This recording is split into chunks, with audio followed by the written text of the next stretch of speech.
Bata nga parting gwapa ha, pagkaon nga parting lamia, ug regalo nga parting ninduta.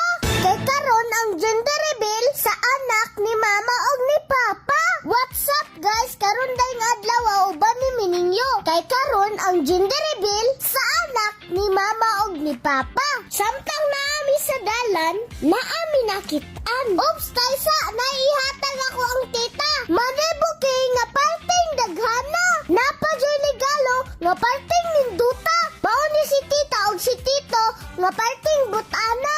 Daray ang mga kauban o. Murag excited na po ni sila. Anyway, mao di ay ni ang mouth patong. Deregi held ang gender reveal kay grabe mang ninduta. Napadyoy design o parting ninduta. Kung gusto na mo mag-birthday, magbunyag, magkasal, ug uban pa, diri na mo sa mouth patong kay parting ninduta. Unya brato ra. Pero di na ta magdugay. Ato nang ipakita ang pagkaon para ka mo nagtanaw, panggutomon. Pero ops, hilom sa. Wow, girl, ang anak ni mama.